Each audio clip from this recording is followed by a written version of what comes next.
ಕನ್ನಡಿಗ ಶರಣು ಶರಣಾರ್ಥಿ. ಪ್ರೀತಿಯ ಸ್ನೇಹಿತರೆ, ಇವತ್ತಿನ ನಮ್ಮ ಒಂದು ಜಾಬ್ ಸರ್ಚ್ ಏನಪ್ಪಾ ಅಂತ ಹೇಳಿದ್ರೆ, ಆರೋಗ್ಯ ಮತ್ತು ಕುಟುಂಬ ಕಲ್ಯಾಣ ಇಲಾಖೆಯಿಂದ ಅರ್ಜಿಗಳನ್ನು ಆಹ್ವಾನಿಸಲಾಗಿದೆ. ಹಾಗಾದ್ರೆ ಈ ಒಂದು ಹುದ್ದೆಯನ್ನು ಪಡೆದುಕೊಳ್ಳಬೇಕಾದ್ರೆ ಯಾವೆಲ್ಲ ಒಂದು ಕ್ವಾಲಿಫಿಕೇಶನ್ ಆಗಿರಬೇಕಾಗತ್ತೆ, ವಯೋಮಿತಿ ಎಷ್ಟಿರಬೇಕಾಗತ್ತೆ, ಆಯ್ಕೆಯಾಗಿರ್ತಕ್ಕಂಥ ಅಭ್ಯರ್ಥಿಗಳಿಗೆ ವೇತನ ಎಷ್ಟು ದೊರೆಯಲಿದೆ, ಆಯ್ಕೆ ಇರ್ತಕ್ಕಂಥ ಅಭ್ಯರ್ಥಿಗಳು ಕರ್ನಾಟಕದಲ್ಲಿ ಯಾವ ಒಂದು ಜಿಲ್ಲೆಯಲ್ಲಿ ಕಾರ್ಯವನ್ನು ನಿರ್ವಹಿಸಬೇಕಾಗತ್ತೆ, ಓವರ್ ಆಲ್ ಆಗಿ ಫುಲ್ ನೋಟಿಫಿಕೇಶನ್ ಬಗ್ಗೆ ನಾನು ವಿವರವನ್ನು ನಿಮಗೆ ಈ ವಿಡಿಯೋದಲ್ಲಿ ತಿಳಿಸ್ಕೊಡ್ತೀನಿ, ಗಮನಿಸಿ. ಅದೇ ರೀತಿ ನಮ್ಮ ಯೂಟ್ಯೂಬ್ ಚಾನಲ್ಗೆ ಹೊಸ ವೀಕ್ಷಕರಾಗಿದ್ದರೆ ಸಬ್ಸ್ಕ್ರೈಬ್ ಜೊತೆಗೆ ಬೆಲ್ ಐಕನ್ ಕ್ಲಿಕ್ ಮಾಡೋದನ್ನ ಮರಿಬೇಡಿ. ಯಾಕಪ್ಪ ಅಂದ್ರೆ ಪ್ರತಿನಿತ್ಯ ನಾವು ಕೇಂದ್ರ ಸರ್ಕಾರ ಮತ್ತು ರಾಜ್ಯ ಸರ್ಕಾರದ ಹೊಸ ಹೊಸ ಉದ್ಯೋಗ ಮಾಹಿತಿ ಕೊಡೋದ್ರಿಂದ ನಿಮಗೆ ತಪ್ಪದೆ ನೋಟಿಫಿಕೇಶನ್ ಬರಲಿದೆ. ಪ್ರೀತಿಯ ಸ್ನೇಹಿತರೆ, ತಾವುಗಳು ಇಲ್ಲಿ ಗಮನಿಸಬಹುದಾಗಿದೆ, DHFWS ಉಡುಪಿ ವೇಕೆನ್ಸಿ ನೋಟಿಫಿಕೇಶನ್ 2026.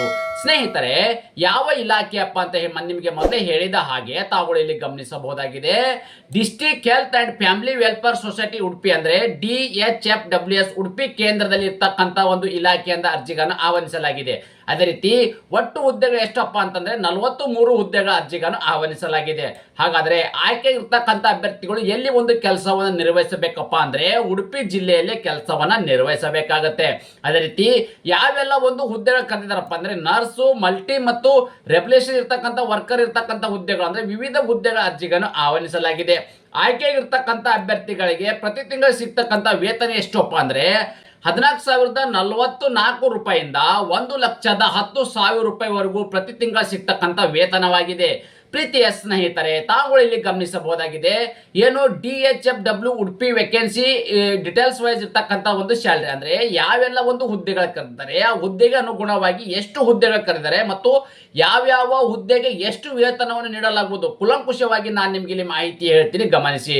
ಇಲ್ಲಿ ನೋಡಿ, ಇವೆಲ್ಲ ಇರ್ತಕ್ಕಂಥದ್ದು ಪೋಸ್ಟ್ ಬಗ್ಗೆ ಇರ್ತಕ್ಕಂಥದ್ದು. ಹಾಗಾದ್ರೆ ಯಾವ ಒಂದು ಪೋಸ್ಟ್ಗೆ ಎಷ್ಟು ಹುದ್ದೆಗಳು ಕರೆದಿದ್ದಾರೆ ಮತ್ತು ಆಯ್ಕೆ ಇರ್ತಕ್ಕಂಥ ಅಭ್ಯರ್ಥಿಗಳಿಗೆ ಹುದ್ದೆಗೆ ಅನುಗುಣವಾಗಿ ಸಿಗ್ತಕ್ಕಂಥ ವೇತನ. ಸ್ನೇಹಿತರೆ, ತಾವುಗಳು ಇಲ್ಲಿ ಗಮನಿಸಬಹುದಾಗಿದೆ, NCD ಮತ್ತು ಕೋರ್ಲಾಜಿಸ್ಟ್ ಇರ್ತಕ್ಕಂಥವ್ರಿಗೆ ಒಂದು ಹುದ್ದೆಗೆ ಇರ್ತಕ್ಕಂಥದ್ದು, NPHC ಇರ್ತಕ್ಕಂಥ ಮತ್ತು ಕನ್ಸಲ್ಟೇಟ್ ಮೆಡಿಸಿನ್ಸ್ ಇರ್ತಕ್ಕಂಥ ಒಂದು ಹುದ್ದೆಗಳು ಮತ್ತು NPPC ಇರ್ತಕ್ಕಂಥ ಫಿಸಿಷಿಯನ್ಗೆ 3 ಹುದ್ದೆಗಳು ಇರ್ತಕ್ಕಂಥದ್ದು. ಅದೇ ರೀತಿ ಅನಲಿಸ್ಟಿಕ್ ಇರ್ತಕ್ಕಂಥ ಒಂದು ಹುದ್ದೆಗಳು. ಸ್ನೇಹಿತರೆ, ಇವೆಲ್ಲವೂ ಏನು ಹುದ್ದೆಗಳಿದಾವೆ, ಎಲ್ಲಾ ಹುದ್ದೆಗಳಿಗೆ ಸಿಗ್ತಕ್ಕಂಥ ವೇತನ 1,10,10,000 ರೂಪಾಯಿವರೆಗೂ ವೇತನವನ್ನು ನೀಡಲಾಗುವುದು. ಅದೇ ರೀತಿ ಮಲ್ಟಿ ಮತ್ತು ರೆಬ್ಯುಲೇಷನ್ ವರ್ಕರ್ ಇರ್ತಕ್ಕಂಥ 2 ಹುದ್ದೆಗಳು ಮತ್ತು ಆಟೋಮೆಟಿಕ್ ಅಸಿಸ್ಟೆಂಟ್ ಇರ್ತಕ್ಕಂಥದ್ದು ಒಂದು ಹುದ್ದೆಗಳಂತೂ, ಇನ್ಸ್ಟ್ರಕ್ಟರ್ ಮತ್ತು ಯಂಗ್ ಹಿಯರಿಂಗ್ ಮತ್ತು ಇನ್ಫ್ರಾಯ್ಡ್ ಚಿಲ್ಡ್ರನ್ ಇರ್ತಕ್ಕಂಥ ಒಂದು ಹುದ್ದೆಗಳು. ನೋಡಿ, ಇವೆರಡು ಏನು ಹುದ್ದೆಗಳಿದಾವೆ, ಈ ಎರಡೂ ಹುದ್ದೆಗೆ ಸಿಗ್ತಕ್ಕಂಥ ವೇತನ 15,000 ರೂಪಾಯಿ ಪ್ರತಿ ತಿಂಗಳು. ಸ್ನೇಹಿತರೆ, ಅದೇ ರೀತಿ ANM ಮತ್ತು PHO ಇರ್ತಕ್ಕಂಥ 3 ಹುದ್ದೆಗಳು, ಅವರಿಗಿರ್ತಕ್ಕಂಥ ವೇತನ 14,044 ರೂಪಾಯಿ ಮತ್ತು ಬ್ಲ್ಯಾಕ್ ಎಪಿಲೋಜಿಸ್ಟ್ ಇರ್ತಕ್ಕಂಥ ಒಂದು ಹುದ್ದೆಗಳು 30,000 ರೂಪಾಯಿ ವೇತನ. ಅದೇ ರೀತಿ ಇಲ್ಲಿ ತಾವುಗಳು ಗಮನಿಸಬಹುದಾಗಿದೆ, RMNCH+A ಕೌನ್ಸಿಲಿನ್ ಇರ್ತಕ್ಕಂಥ ಒಂದು ಹುದ್ದೆಗಳು, ಇವರಿಗಿರ್ತಕ್ಕಂಥದ್ದು 15,939 ರೂಪಾಯಿ ವೇತನ.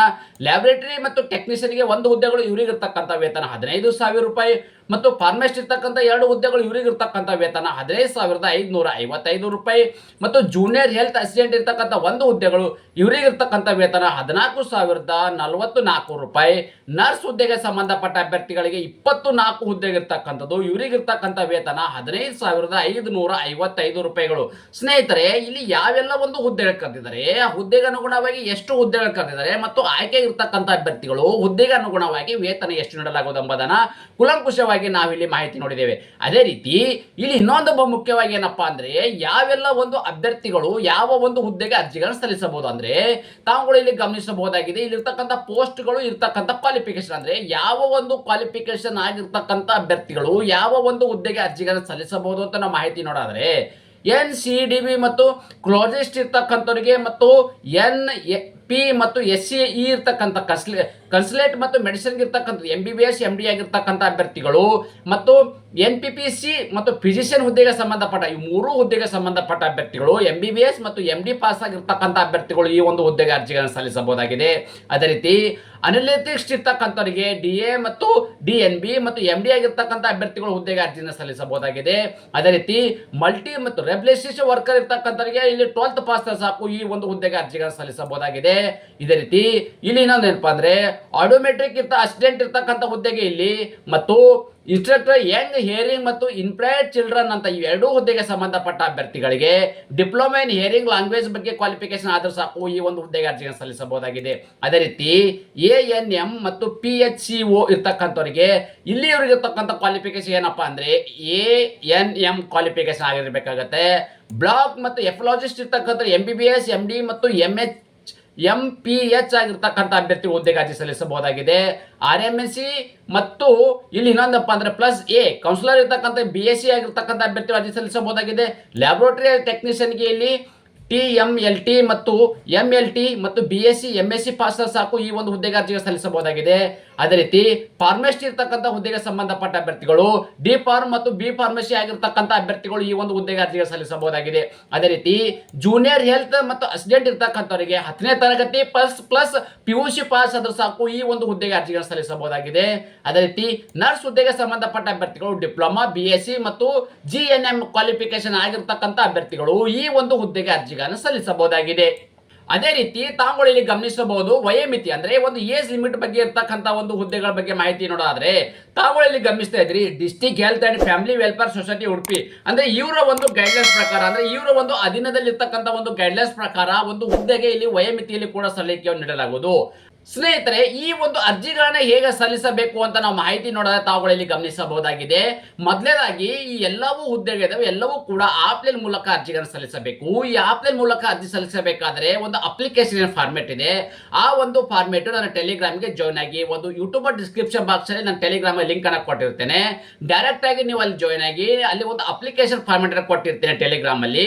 ಅಲ್ಲಿ ಡೌನ್ಲೋಡ್ ಮಾಡಿಕೊಂಡು ಸರಿಯಾದ ರೀತಿಯಲ್ಲಿ ಫಿಲ್ ಮಾಡಿ ತಾವುಗಳು ಸೆಲ್ಫ್ ಅಟೆಸ್ಟೆಡ್ ಮಾಡಿರ್ತಕ್ಕಂಥ ತಮ್ಮ ದಾಖಲಾತಿಗಳೊಂದಿಗೆ ಈ ಒಂದು ಅಡ್ರೆಸ್ಗೆ ತಮ್ಮ ಒಂದು ಅಪ್ಲಿಕೇಶನ್ ಕಳಿಸ್ಕೊಡ್ತಕ್ಕಂಥದ್ದು.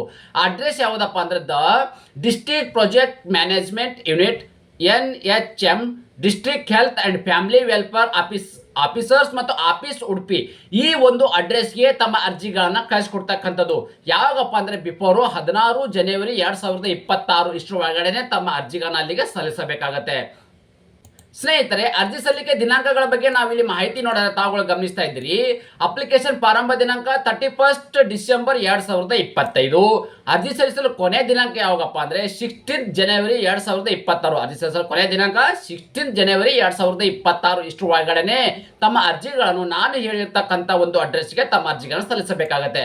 ಅದೇ ರೀತಿ ಈ ತರದ ಒಂದು ಅಪ್ಲಿಕೇಶನ್ ಫಾರ್ಮೆಟ್ ಇರ್ತದೆ ತಾವುಗಳು ಇಲ್ಲಿ ಗಮನಿಸ್ತಾ ಇದ್ದೀರಿ. ಓಕೆ, ಸೊ ಈ ತರದ ಒಂದು ಅಪ್ಲಿಕೇಶನ್ ಫಾರ್ಮೆಟ್ ಏನಿದೆ ನೀವು ಸರಿಯಾದ ರೀತಿಯಲ್ಲಿ ಫಿಲ್ ಮಾಡಿ ನಾನು ಹೇಳಿದ ಒಂದು ಅಡ್ರೆಸ್ಗೆ ತಮ್ಮ ಅರ್ಜಿಗಳನ್ನ ಕಳಿಸ್ಕೊಡ್ತಕ್ಕಂಥದ್ದು.